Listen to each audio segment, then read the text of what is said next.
summer release drought is an annual occurrence in the industry. Earth Defense Force Insect Armageddon wants to make the most of this opportunity by drawing upon the series' cult following and simple action-minded formula at a discounted price.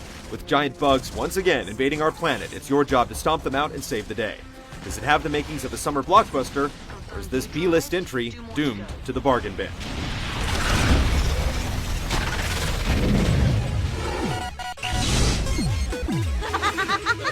As you know, Earth is under attack by a force composed of alien entities and what appear to be genetically manipulated terrestrial insects. The Earth Defense Force series has always been about over-the-top science fiction, and Insect Armageddon follows the script to the letter. You're a member of Lightning Alpha, an elite squad called to exterminate Earth's newly acquired bug problem. The story is campy and cheesy with intentionally bad dialogue, but it tries too hard to be comical. You shouldn't take the narrative elements seriously. They're only present to add a few chuckles and elicit a lot of groaning. Amazing! I've never seen one of those go down. What about Tokyo, Intel? Tokyo EDF damaged one or two of them, but that's it. All surviving forces pulled out. Those things own Tokyo now.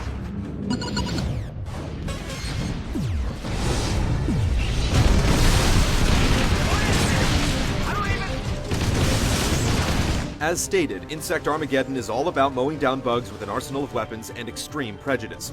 Campaign chapters are broken up into several lengthy missions, lasting upwards of 30 minutes. With missions being already drawn out and repetitive, the game relies heavily on padding, with replay lures in the guise of unlocking better armor tiers and weapons by grinding through levels over and over. In addition to the campaign, there's a survival mode that pits you against increasingly difficult waves of vermin. Since the campaign is all about destroying wave after wave of enemies as well, survival offers little in the way of diversity, with the only difference being that it's even more tedious and repetitive. What's worse is that your upgrades won't carry over into this mode. You're stuck with a basic character class, and you're limited to a paltry selection of weapons. In effect, losing the alluring sparkle of the series. No matter what mode you select, your AI-controlled partners are incompetent. Couple this with the lack of a checkpoint system, and the prospect of retrying a level after falling short is a nightmarish proposition. Instead of dealing with this headache, the game is meant to be played with friends via either split-screen, co-op, or online multiplayer. Playing with others is a blast, and being able to team up amicably for a strategic advantage or to torment your allies for some makeshift PvP action is something sorely missed in the single-player experience.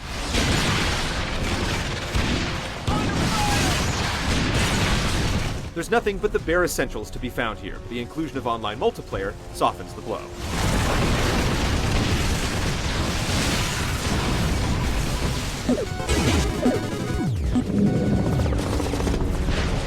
Lightning, proceed with extreme caution. We need that thing dead, but we need you alive.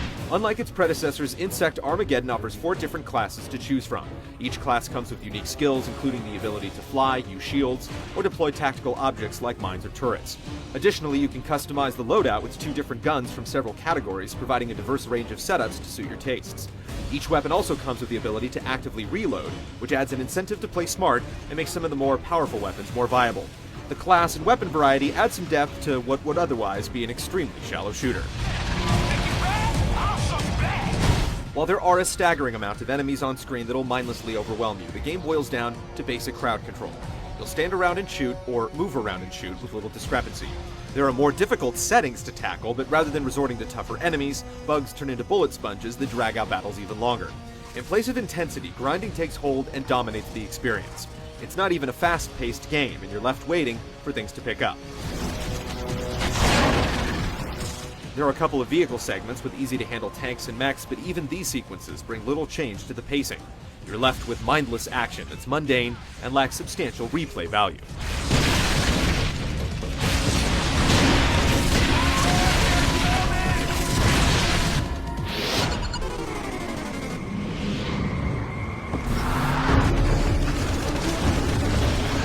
The Earth Defense Force games have never been top shelf in the visual department, and Insect Armageddon is no exception. Environments look identical, and you can count the enemy types on both hands. While being able to destroy everything in sight makes the trek lively at first, the novelty wanes quickly. Another odd quirk is the corpses vanish rather than linger around, most likely a shortcut to achieve a high on-screen enemy count. All the chaos and mayhem should pack a punch, but explosions and weapons sound puny. There's no skirting the facts, this is clearly a budget production.